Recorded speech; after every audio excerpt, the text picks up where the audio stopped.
Hello friends, welcome to शिक्षा garden YouTube channel. आज जो हम लोग टॉपिक शुरू करने जा रहे हैं वो इसी चैप्टर का जो भारत और संघ राज्य क्षेत्र था, भारत और उसके संघ राज्य क्षेत्र, उसी का ये पार्ट 2 है। और पार्ट 1 हम लोग पहले कर चुके हैं और पार्ट 2 में हम लोग यहाँ शुरुआत करना है। यहाँ से इससे पहले हम लोगों ने कर लिया था। उसमें जो पढ़ना है वो है राज्य पुनर्गठन आयोग के बारे में पढ़ना है। तो बेसिकली जो है बहुत सारी देशी रियासतों और क्षेत्र विभाजन के बाद जो है भाषा के आधार पर, तो उस समय जो पूरी परिस्थितियाँ थी उसमें जो हमारा विभाजन हुआ था तो उसमें भाषा के आधार पर अलग अलग राज्य की मांग किया जा रहा था। तो ये कहा था कि हमारे भाषा के आधार पर एक अलग राज्य, इस तरीके से सब कोई अपने अपने भाषा के आधार पर राज्य के निर्माण की बात कर रहा था। इसी पर विचार करने के सरकार ने निम्न आयोग का गठन किया था। इसी आयोग को समझना है कि कैसे अलग अलग आयोग का गठन किया गया, उस आयोग ने विचार दिया और अंततः वो विचार लागू होता है और हमारे यहाँ उस समय पे राज्यों का गठन किया जाता है। उसी के बारे में समझेंगे। तो जो पहला आयोग है इसमें वो है धर आयोग, ठीक है। और धर आयोग ने का जो गठन है वो जून 1948 में किया गया था। इसके जो अध्यक्ष है उनका नाम था एस के धर और एस के धर की अध्यक्षता में इस आयोग का गठन किया गया था। तो एस के धर की अध्यक्षता में भाषाई प्रांतीय आयोग का गठन किया गया था। और क्यों किया गया था तो जानते हैं कि भाषा के आधार पर राज्यों का गठन करने का प्रावधान सही है या नहीं, उसकी जाँच करने के लिए इसका गठन किया गया था जून 1948 में। इस आयोग ने दिसंबर 1948 में अपना रिपोर्ट प्रस्तुत किया और उसमें यह कहा गया था कि जो राज्य के गठन का जो आधार है वो भाषाई न रखकर प्रशासनिक आधार रखना चाहिए। मतलब जितने क्षेत्रों में प्रशासन कर सकते हैं, जितना हमारा जो रीच हो सकता है, जो किसी एक क्षेत्र विशेष में रहकर उस पूरे एरिया को कवर अप करना, तो उस आधार पर प्रशासन के आधार पर हम राज्य का गठन करें, ना कि किसी भाषा के आधार पर। देखो दिक्कत ये था कि बहुत सारे भाषा हमारे यहाँ, ठीक है। अब हर भाषा के आधार पे हम राज्य का गठन करने लगेंगे तो बहुत दिक्कत हो जाएंगी। तो इतने सारे भाषाओं के आधार पर अलग अलग राज्य, तो पता चलेगा कि 50, 60, 70 राज्य, मतलब कितना भी बनाया जा सकता है, ठीक है। तो क्योंकि अलग अलग छोटे छोटे क्षेत्रों में भाषा आपको मिल जाता देखने को, तो ये कहा गया कि भाषाई आधार पर राज्यों का गठन नहीं किया जाएगा, प्रशासनिक आधारों पर किया जाएगा राज्यों का गठन। तो ये समिति ने दिसंबर में 1948 में, जून 1948 में इसका गठन हुआ। इसको अध्यक्ष थे उसे इसके धर थे और उनकी अध्यक्षता में भाषाई प्रांतीय आयोग का गठन किया गया। और इस समिति सुझाव देता है दिसंबर 1948 में, जिसमें यह कहा गया कि भाषाई आधारों पर ये राज्य का गठन न किया जाए, प्रशासनिक आधार पर किया जाए। ये बात इन्होंने किया था। लेकिन फिर जो मामला बढ़ ही जा रहा था, कमने का नाम नहीं ले रहा था मामला, तो फिर एक अलग से JVP समिति बनाया गया था। ये भी दिसंबर 1948 में, जिस समय रिपोर्ट सौंपा गया, देखा गया कि अब मामला कम नहीं रहा, तो इन्हें JVP समिति ये बनाया गया। JVP समिति में 3 लोग हैं, जवाहरलाल नेहरू, सरदार वल्लभ भाई पटेल और पट्टाभी सीतारामैया, 3 लोग थे। JVP यही शॉर्ट नाम जो पढ़ा है इसी के आधार पर पढ़ा है। जवाहरलाल नेहरू, वल्लभ भाई पटेल और पट्टाभी सीतारामैया 3 लोग थे। 3 लोगों को मिला के एक समिति बनाया गया और उसका नाम पड़ा JVP समिति। कब गठित किया गया? दिसंबर 1948 में। काम क्या है? अगेन वही काम है क्योंकि इससे पहले वाली जो समिति थी वो कह दी थी, तो इन्होंने कहा वापस जांच करते हैं और इसके लिए वापस इन्होंने एक कमेटी बनाया और 3 लोग इसमें थे। और 3 लोग जानते हैं, ये तो मुख्य लोग हैं जो पूरे शासन व्यवस्था में उस समय पे भागीदार में थे, क्योंकि पूरे प्रधानमंत्री का जो स्वरूप है उसका धारण किए हुए थे ये वल्लभ भाई पटेल, ये जवाहरलाल नेहरू। पूरे गृह मामले को देखने का काम कर रहे थे वल्लभ भाई पटेल। तो इस तरीके से ये जो लोग थे बहुत प्रमुख लोग थे। तो 3 लोग थे, 3 लोगों के नेतृत्व में ये समिति का गठन किया गया, JVP समिति। और इस समिति का कार्य क्या था? इस सब मामलों को देखना, ठीक है। इस समिति ने अप्रैल 1949 में अपनी रिपोर्ट प्रस्तुत की, जिसमें भाषा के आधार पर राज्यों के गठन को नकार दिया गया। अगेन ये भी समिति आया और इसका भी यही हाल हुआ कि इन्होंने कहा कि भाषा के आधार पर राज्य का गठन तो नहीं कर सकते हैं बस, ठीक है। चलो जी आगे देखते हैं। अगला इसमें एक कहानी एक आता है, दक्षिण भारत के एक नेता है, उनका नाम है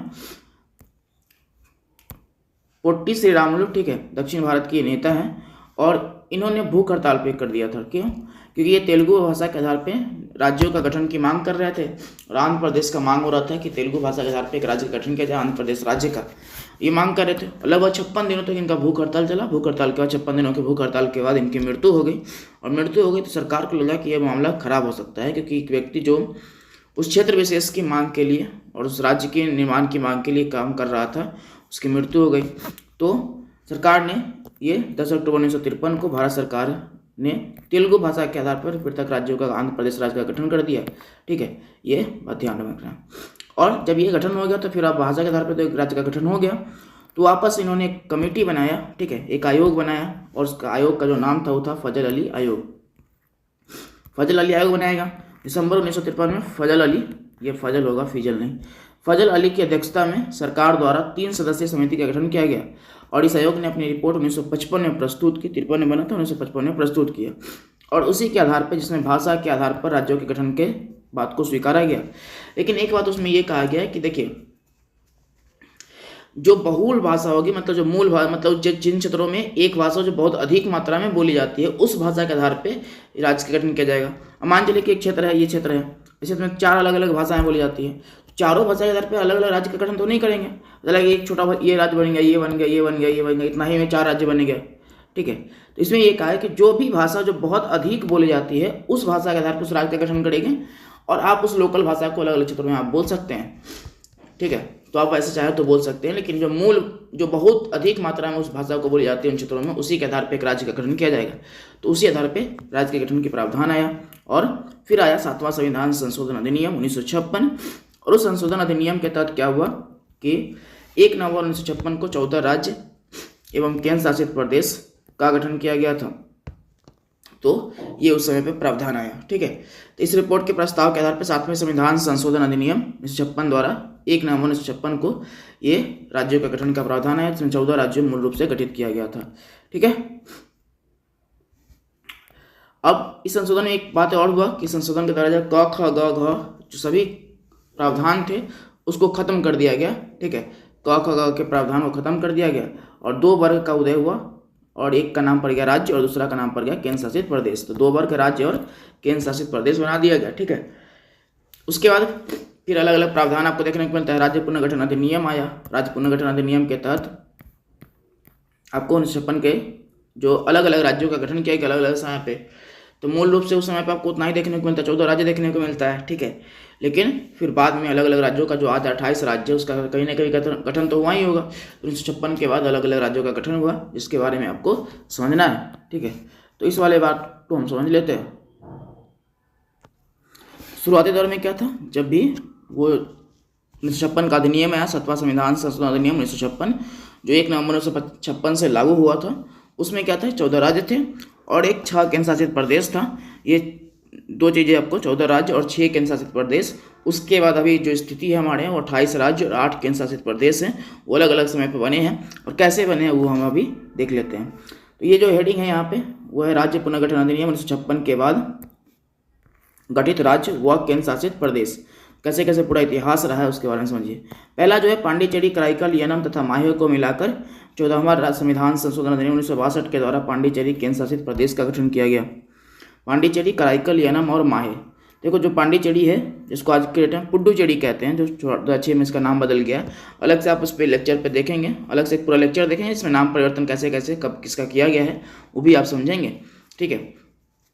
तो 4 अलग अलग क्षेत्र थे, आप देख लीजिए, इसका लोकेशन देख लेते हैं हम लोग मैप पे। ये भारत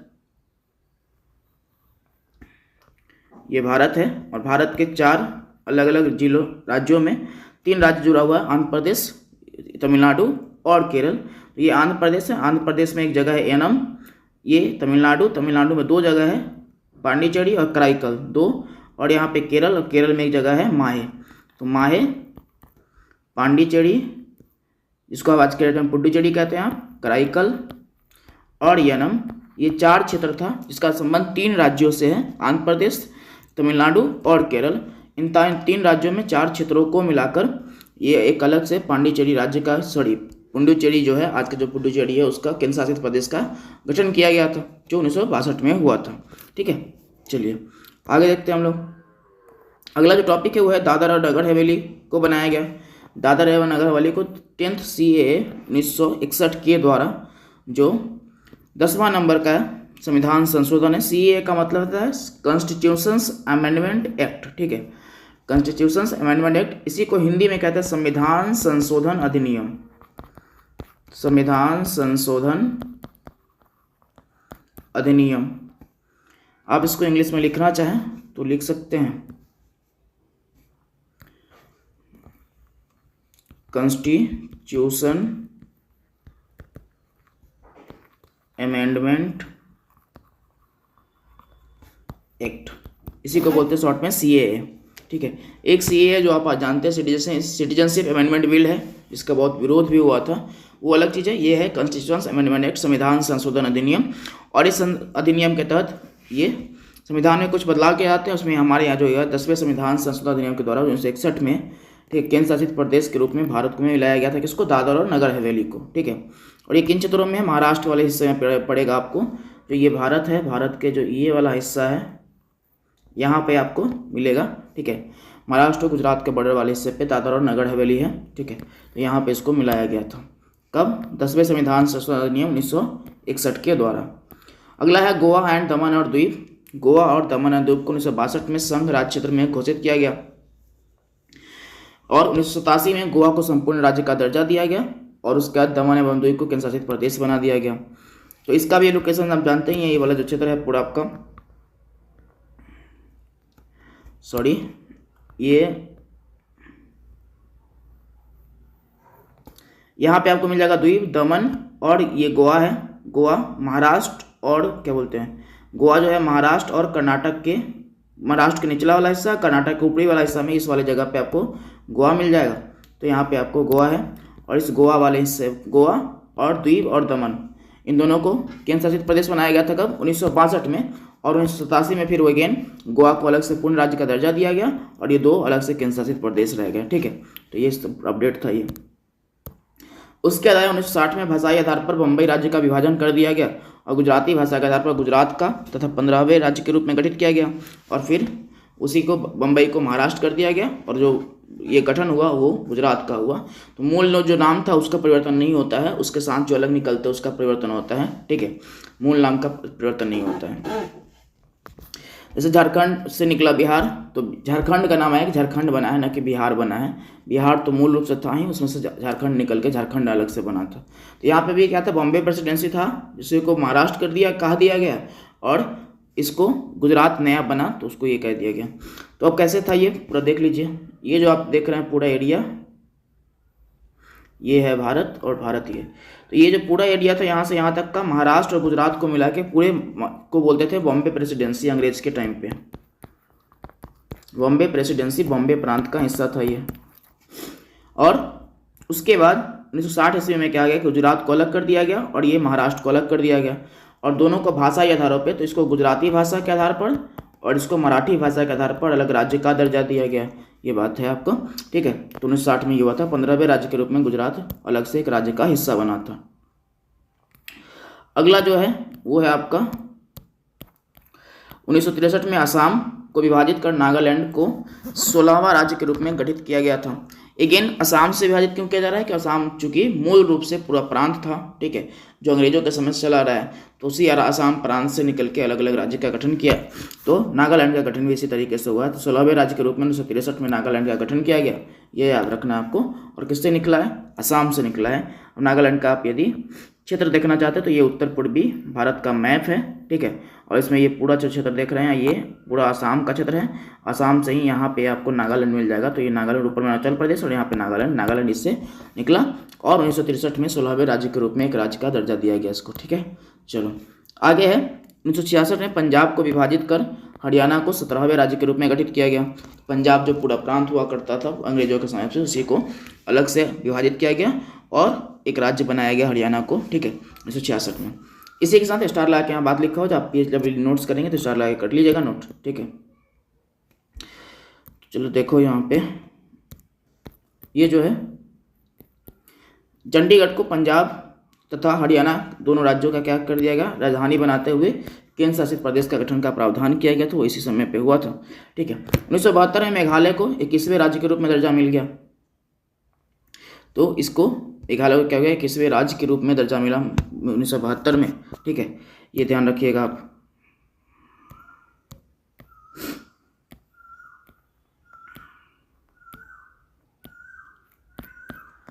तो ये आपको याद रखना है। और तो यहाँ पे आपको 17वें राज्य के रूप में क्या पंजाब हरियाणा को बनाया गया था। उसी के बाद उसी समय पे ये चंडीगढ़ को बनाया गया क्या, केंद्र शासित प्रदेश पंजाब से ही निकाल के और दोनों की राजधानी घोषित कर दिया गया। उसके बाद 21वां राज्य लिखा हुआ यहाँ पे, 2 ऐड ऑन करना है आपको इसमें, ठीक है। उसमें एक ऐड ऑन करना है आपको, तो हिमाचल प्रदेश है। हिमाचल प्रदेश को 1971 में, हिमाचल प्रदेश को 1971 में राज्य का दर्जा दिया गया था। तो इसको राज्य का दर्जा 18वें राज्य के रूप में हिमाचल प्रदेश को 1971 में दिया गया राज्य का दर्जा। ठीक है, उसके बाद है 1972 में मणिपुर को 19वें राज्य का दर्जा दिया गया।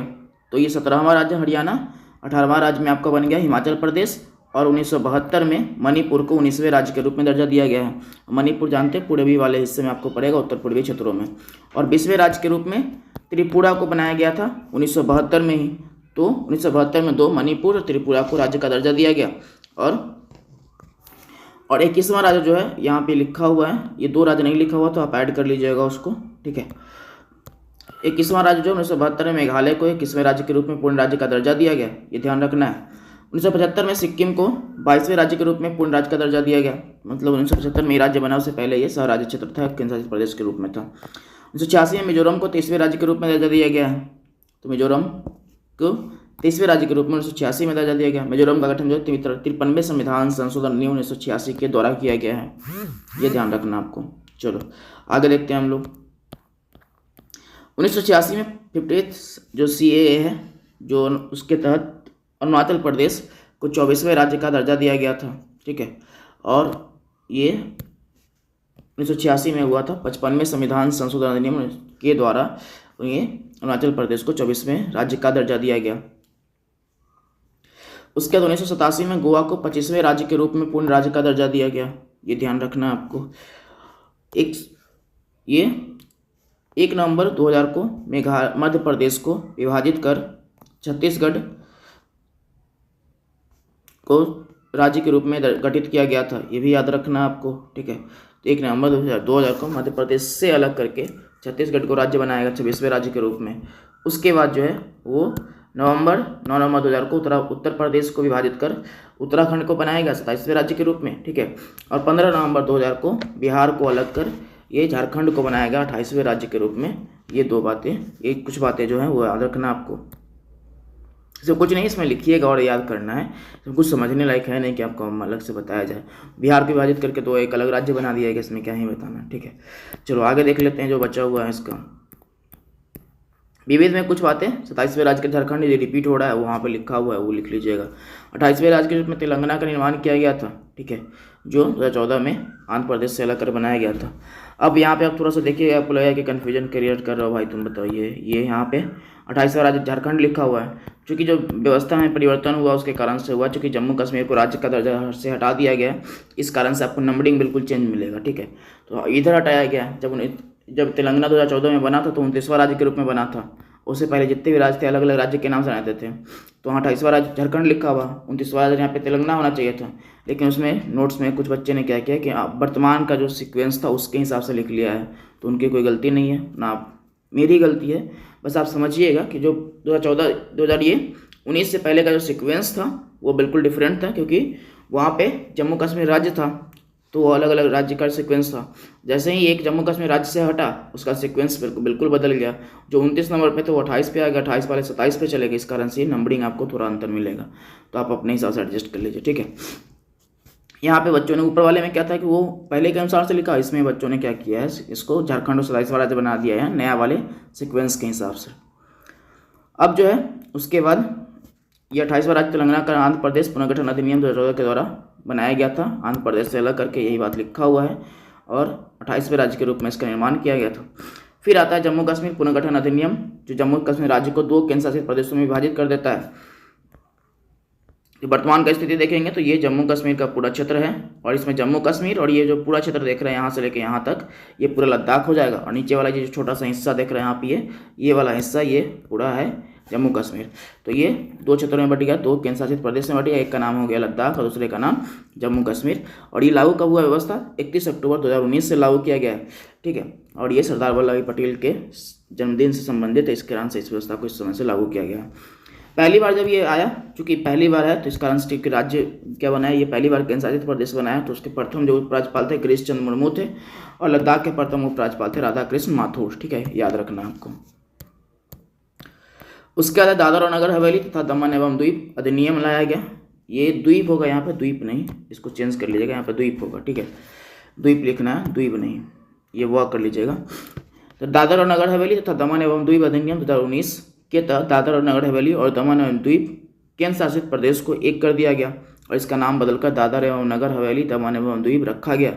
यह व्यवस्था 26 जनवरी 2020 से लागू किया गया। ठीक है, तो देखो ये जो पूरा क्षेत्र है आपका, ये है आपका भारत,